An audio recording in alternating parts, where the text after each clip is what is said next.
What's up, everybody, and welcome to Nick at 9, an opera variety show you didn't know you need, but of course you need, right here on the TDO Network. Now, if you've been following us the last couple of weeks, you'll know that we've been doing breakdowns of various different singers and various different great moments in opera. So with no further ado, we're not going to make this intro too long. We're going to jump right into it, and today we're going to be breaking down one of the most famous moments in opera, Vittoria Vittoria from Tosca by Puccini, where basically it's just a tenor screaming high notes about how he's victorious. It's incredible. It's one of my favorite moments in all of opera. The only real bummer is that here I am, a tenor aficionado, a tenor lover, and I don't have a tenor here with me to break it down. That's really a shame. It's almost as if I wish I could just snap my fingers and there'd be one here.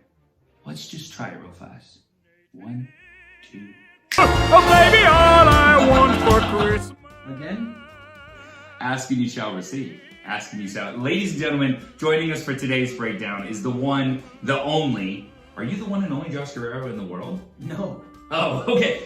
I'll pretend in the world. There's 4 or 5 of them. Probably the only lyric tenor of the bunch. Maybe there's like a.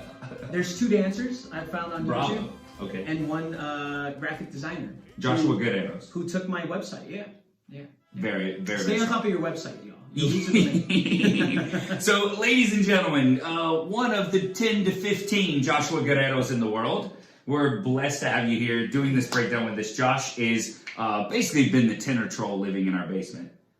Really? We live in a basement. Yeah. For the better part of a month. Yeah. He's here to break down. Josh, tell us 15 seconds to explain why this moment in opera. Why do we choose this moment? Because Franco Corelli sang it once for 18 seconds, and every tenor since then has been trying to outdo him, and nobody's ever really gotten him. 1,000,000%. Yeah, Corelli's gold standard. Yeah, I think. Yeah, for yeah. sure. He set the bar pretty high, man. Dog, too high. Okay, so let's move right into it. Up with our first breakdown of the day. We got a myriad of different voices and contemporaries and old school. So let's get right into it. We'll start with the one, the only, and I think that's probably true of Neil Chikov. The one, the only Neil Chikov. Let's do it. You ready? Could you snap me back once we're done? Yeah, for sure. I'm just snapping everywhere. Thank you. All right. Quick, Chikov! It happened.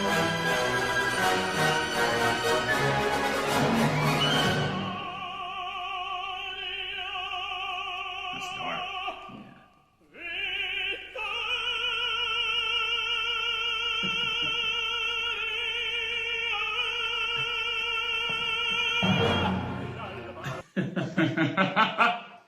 I think he went through about 3 vowels in that. For sure. Yeah. So Chikov for me is kind of that go-to singer when I want to hear something not done by the Pavarottis and the Corellis of the world, but done in sort of a different way. Dare I say, kind of a dirtier way. In a more artistic way. He says much with his voice. Yeah, he's an artist. And there's a constant sob in it. It's absolutely beautiful. Yeah, and something to listen for as we work through these breakdowns is sort of how each tenor. Obviously, the high note's the high note, right? It's written A sharp, so it's a high note for a tenor. But it's also important to realize this moment is like one of the biggest moments in the opera in terms of emotion. And Josh can probably speak to the difficulty of, it's hard enough to be a tenor, but then when you start getting emotion and a band blaring underneath you, it's hard to keep yourself sort of together. No, especially if you're a fan of opera, like you're starting to lose it. And the conductor, is trying to keep the orchestra in line, but they're all lit too, man. Everyone's just it's forte. Yeah. And you're having to contend with that. And it's almost impossible. Sure. But you're also up for the challenge. You know what I mean? Sure. So yeah, it's impossible because there's so much to balance out. Yeah. You're trying to act. You're trying to have the technique. You're also trying to give more. But not you don't push. have to act. Right. Right, it's opera. My bad. We're about to see a palm. Yeah. So this is a good starter. So things I would listen for on this next play would be definitely, we talked about the sort of 3 pillars. For me, I have 3 pillars of what makes sort of a good high note or a good moment. And for me, it first has to be in tune. That's the most important. The second The second one is homogeneous. It needs to sound homogeneous from top to bottom. Absolutely. Like the same person. And then finally, this was the only sort of subjective one, tone quality. Beauty of tone, sort of timbre. So as we listen back to this, decide for yourself what we hear in this one, and then we'll get on to the next one.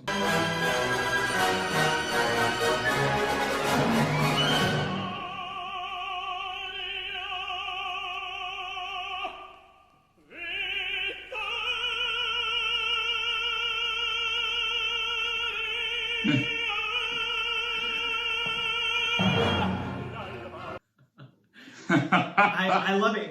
The second time I caught so much. Well, first off, I know Nick's done this quite a bit. We actually got the note recently to not touch your nose at the placement, and that's what Shikoff does right off the bat. He turns around, he does that whole thing. 100%. And that, what is it? C sharp, F sharp. That F sharp is fat. It's fat. He thins it out into the A sharp, but then searches for the vowel and brings the balance back, like the fatness back. And man, he's good. He's good. Yeah. He's very, very good.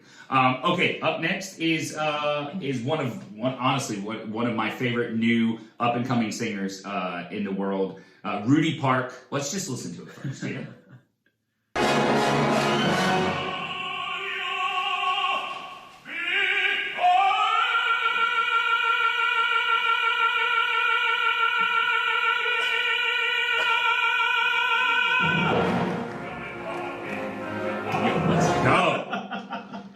Let's go. So that's the Corelli scoop, man. My dude's scooping. 100%. My dude's scooping. So what makes and Josh can attest to this, but what he means by scoop is that little hook. If some people call it a hook, sure. A scoop. Basically, tenors, what they're doing. I'll say it for you, so you don't have to. They're basically doing like a circus act. They're basically doing something that goes against God and nature and all things. And we're belting.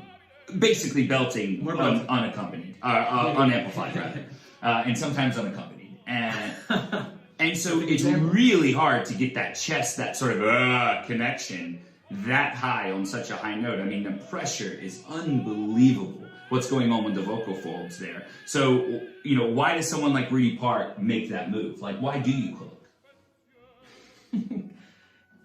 Honestly, yeah, I try not to do it, but it's unavoidable at times. It's a bit of a shortcut, or it's almost like a sure guarantee to be on the body, be connected fully on the voice, right, and to give it the right balance in the top, to stay homogeneous, right? Because if you don't do that move, then it's that high note, A sharp in this case, is going to be that much more difficult. Yeah, and it's why sometimes I'm floored by Pav, because he makes that. He doesn't have to make that move at times, and that's incredible. But obviously, this is something different. It's not really his repertoire, so there's a full, huge orchestra under you, and you're basically fighting everything and everyone on stage, and the only other option you have is getting hooked on that body. Yeah. The stakes are way too high. Because for an unamplified voice, it's important. Any unamplified voice, be it soprano, mezzo, tenor, or bass. The body is the thing that makes it big. When you stop using your body to make it big, and you sort of use like for lack of a less crude way to say it, nipples up is for making it like pretty and adjusting it. Sure. Nipples down is where all the power comes from. That's where all what you hear in an opera theater when a voice blows you away. That's what happens here, and so it's a really good tool to use it. And it's funny because let's move on, because he's not the only one scooping. Yeah, no, they're all scooping. Yeah. So we'll talk about scooping, form versus function, style versus practicality. Absolutely, in context. For sure. Yeah, absolutely. Let's listen to Rudy Park one more time and listen right before he goes how he and watch his body sink down. It's really magical.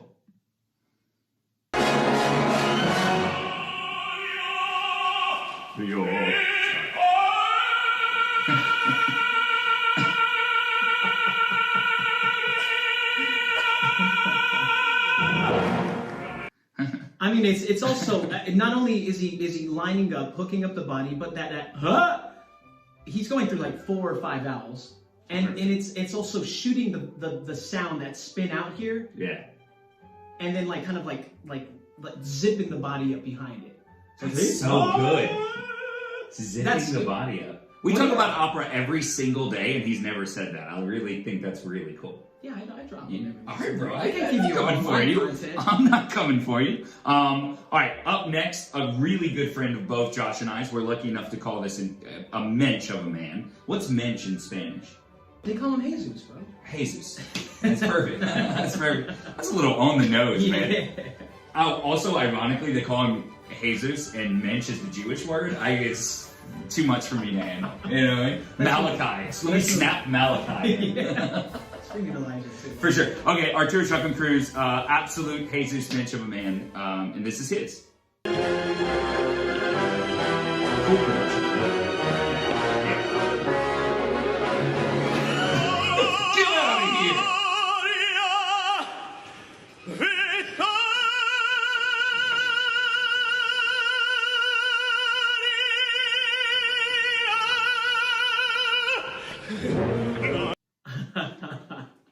You know, he really doesn't do it. Yeah, he doesn't. The hook. He's just up there. Yeah. Also, we haven't even mentioned how difficult it is sometimes to switch vowels and throw in a consonant or two while sustaining an A sharp. Totally. That's a great point on this one. Because my boy sings O, E, A, like it's a vocal exercise. He doesn't even, a lot of tenors will, let's not call it a crutch, but a lot of tenors in this moment will just go, Victoria, and you're like, wait, what's the word? It's not about words at this moment in the opera, okay, we get it. He says it twice, yeah. But that's a great point. He really, that E vowel is like, would cut a knife, bro. That means the back of his tongue is doing some insane work. Yeah. That's technique. Yeah. That's really good. And do you think in order to keep that tongue, when we talk about high tongue, we talk about like, if the tongue is high, that means it's up and out of the way, because as our teacher, Dr. King, likes to say, stop throwing a wet sock in the back of your throat, which is your tongue. So the more the tongue can sort of be up and out of the way, the more the sound can travel. That's all technique stuff you didn't need to know, but it's interesting because the only way to keep that tongue up, going back to the body, it always comes back to the body keeps the score. Great book. Going back to that, it's that same, the only way to keep the tongue up is to have it anchored in the body. Yeah. And also not depress it. Depress the larynx while doing it. Right. So it's a fine, it's a juggling act for sure. But he's keeping it down and low. Mm-hmm. Tip at the teeth. Yeah. And this is moving in the back. Yeah. That's impressive. Yeah. My daughter's asleep, or he'd do it full voice. Yeah. Bro, for sure, bravo. And also, it's worth mentioning, we haven't really gotten into voice types yet, and we're going to Pav next. Sorry, Arturo, to go to Pav next, that's so brutal, bro. But you hold your own, bro. You sound so good. It's brilliant. It's so good. Yeah. And we didn't really talk about voice types. Voice types don't really matter until they matter. So the difference between sort of like a Donizetti voice and someone like and someone that's singing Tosca, the reason it matters is for moments like this, these big, husky, heavy moments where the orchestra's blaring, and you have to get over it. And after this little trio that happens after it, all of a sudden you go from the sky to the basement, and you have to have all this fat sound. So Arturo is, for me, right on. He should absolutely be singing Cavaradossi, but I think he would agree he's on the lighter side of the Cavaradossi side. But that's so interesting because I bet the duet. I mean, obviously he's great here, but I bet the duet in Act 1 is so beautiful. Absolutely, because Arturo has that timbre. Sweet, oh, absolutely, so absolutely. Sweet. So yeah, and don't forget, he's like young, so this is only going to get bigger and more exciting. Right, so right. It's so good already. So let's listen to Arturo again.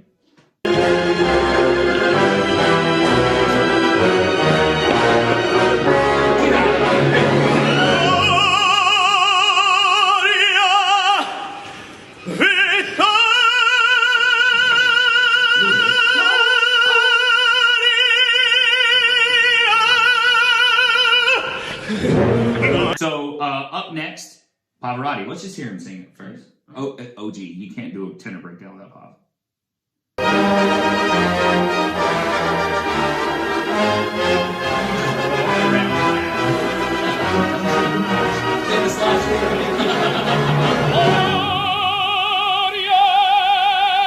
Open.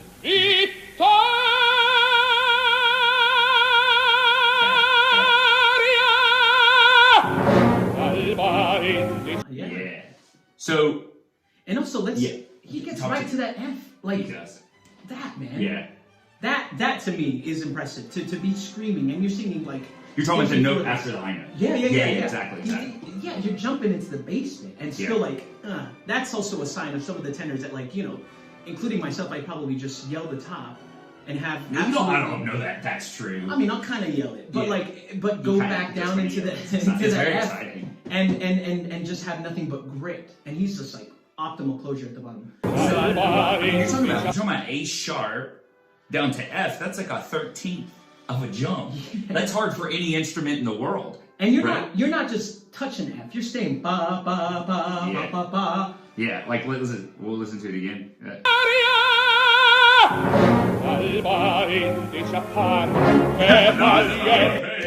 And that's like the fattest I've ever heard pop variety. For sure, so to speak. Lay off my tail. Alright.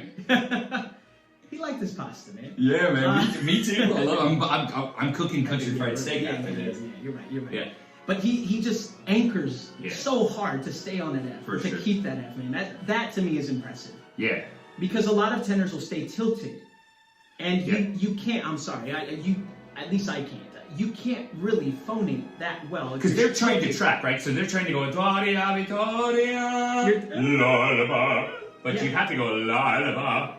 Exactly. Yeah. If that nasal pharyngeal port is sealed off, you're done. You have Nasal to pharyngeal port. Let's go. Get at me, man. Let's go.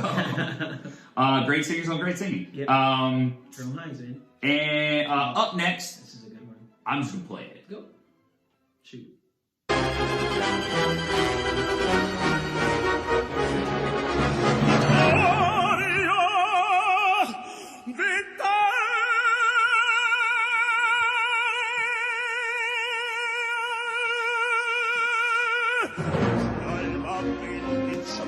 That's impressive. Mostly because he's doing a push-up, basically. Yes, for sure. What is he, a push-up. Navy SEAL, bro? Chill out. Probably, man. For sure. He probably did that for some method, Peter Grimes or something, I will say, Josh is not going to say it because I don't even know if you think this or not. I will say that's Jose Cura. Jose Cura. What's his name? Jose Cura. Okay. Jose Cura, sorry. Jose Cura. He doesn't, he doesn't really speak Spanish well. And listen, you could say a lot about Jose Cura. You could say Cura. You could say a lot about him in his later singing. He started to do that hook thing we talked about. He started to do that a lot, like this.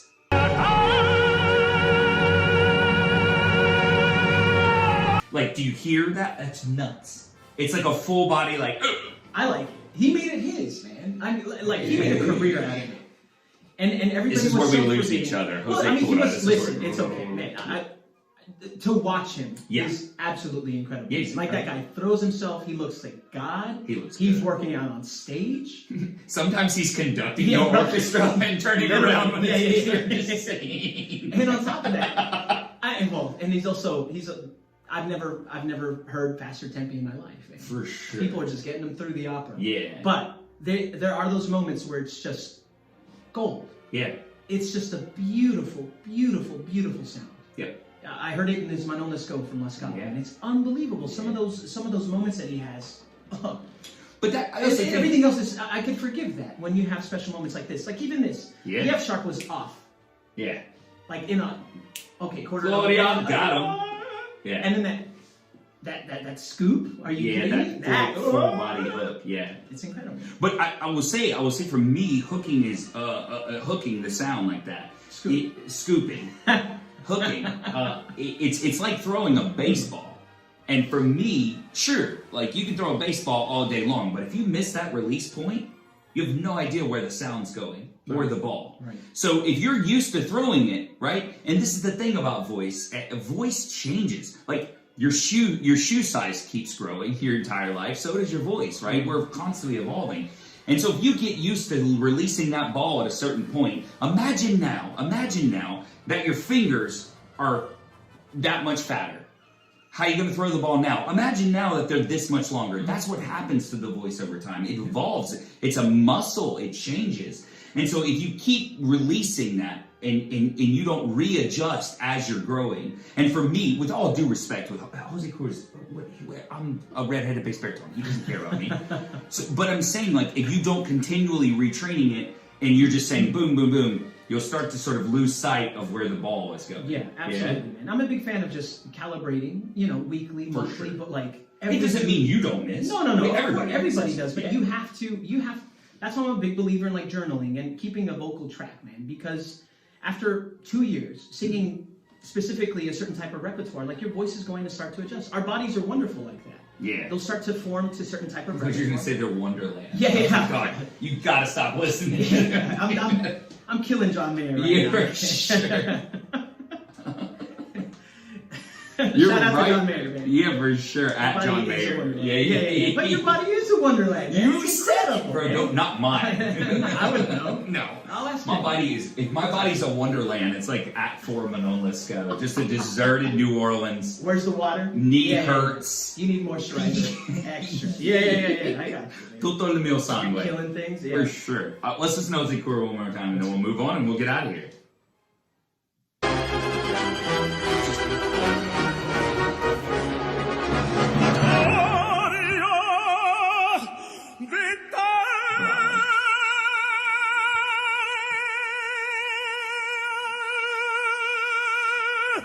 Big son. Yeah, Trump was a little, and he got it in front of it, man.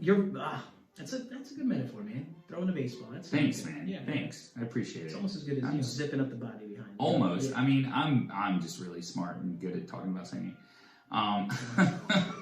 So finally, this was a bit of a longer episode, but like, what are you gonna do? My friend's here. That sounded so sweet. Yeah. You can catch us on Disney Plus. What am I saying? Pretty sure John Mayer's writing a song about this. Pretty sure.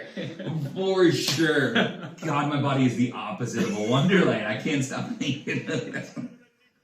My body's like the New Orleans, the deserted, the post-Katrina deserted Six Flags in New Orleans. He's a broken levee. Stop. We'll beat that out. Oh my God. Is that too much? I'm sorry. No, Dallas and New Orleans are 5 hours apart. For sure. Yeah. For sure. 9 hours apart, depending on which highway you take. People are going to comment. Just take the 10 out of the way, man. You're good. Finally, what's in with Corelli, and usually I just talk about the person and he sings us out. So gold standard for me, absolutely Corelli. So much of what you talked about, the body. Yeah. But here's the thing. You know how when like Patrick Mahomes, right, is parallel and somehow he still manages to swing parallel to the floor, parallel to the ground, he can still throw 30 and yards still can throw 30 yards. Yeah. You're never going to teach that. You're never going to talk to anyone about it. You're just going to admire it. It's sheer will. That's Corelli to me. That's what makes him so special. Yeah. And I think that's why he still holds the record, man. Yeah. He's just so strong. Yeah. It's why he missed a lot too. For sure. But it's unbelievable. But would you say that in this repertoire, Corelli at his best was the best? Yes. I know you're a Richard Tucker guy. No, listen, everybody has a place, man. But I think Franco was just truly thrilling to watch. Franco. Me and Franco go way back, man. He was too. It makes me think of James Franco. He's playing him in the for sure. 6'4", looking like he does, sounding like he does, like Sorry, Richard Tucker. When you look at his face too, Richard Tucker wasn't necessarily a looker, but what a sound! Oh, what a sound! Unbelievable. And thank you, Richard Tucker Foundation, for everything you've done. We really appreciate it. Yeah, you're literally the best foundation in the world. Thank you very much. Shout out. For sure. But Corelli, that's the thing too. Like sometimes genetics loads the gun and sort of environment pulls the trigger. That's something someone says a lot about addiction. But it's quite interesting when you apply that to opera. Like genetics, Pav Corelli especially, just look at those faces. They're made to sing. Born in those places, born in the South, and have that natural permesso, and you're like, you're mad at me, and they're like, I'm just saying, hey, bro. What's up? Yeah. Like that natural inclination and that understanding and that deep focaccia level love of opera, right? Like that they just can't let go. I mean, it just is like, sure, it's nature, but it's nurture. It's all of those things come together, and that's how you get someone like Corelli. Yeah, it's the perfect storm, man. Yeah. All those things came together to make that. Yeah. And then just throw Puccini in. You're good, man. You're good. Who's better, Puccini or Corelli? Corelli. Yeah, I think that's right. I think that's right. He'll still sing here. Yeah, exactly. Yeah, for sure. There's some good know at him. Oh, for sure. That's funny. So Josh isn't getting hired to sing Puccini anymore. Sorry. That's all right, bro. There's enough parity in the world. Yeah, you're right. He'll be all right, man. You're right. One day you just start doing Voltsec and it'll be fun. Just give me some Pulak, man. I'll be alright. Just do it full length, bro. All right. Thank you guys for watching. Thank you guys for hanging in there. This is kind of a long episode, but it was a really, really good time to sit down and chop it up. Thanks for snapping me in, man. I appreciate it. Bro, for sure. I'll always snap you in. Never out. Don't worry. And this recording is 2 different Victorias from Corelli, and the video will tell you a little bit about each one and the different reactions that each place had between Parma and London. So I hope you guys enjoyed it. Thank you, Josh, again, obviously, for stopping by, and thank you for supporting everything we do here at the TDO Network. Leave a comment. Let me know your favorite Victoria, and if we didn't use it, I'll do another breakdown and talk about it. Drop those links in. All day. Peace, y'all.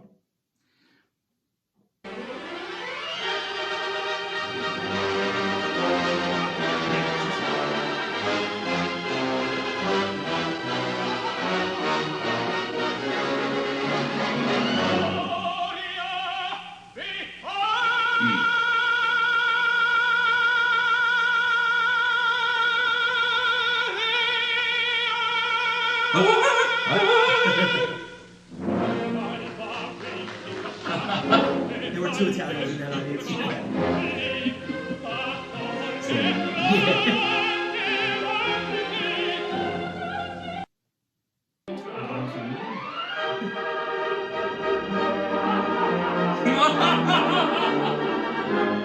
Hell yeah, dude, let's go. Oh my god.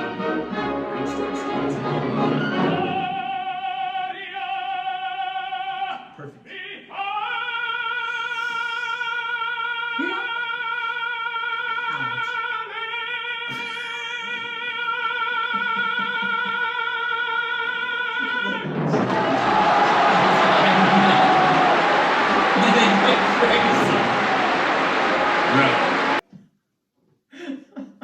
Parma, good at 2 things: ovations and ham. You know what I mean? And that's all you need in life. All right. Peace out, everybody.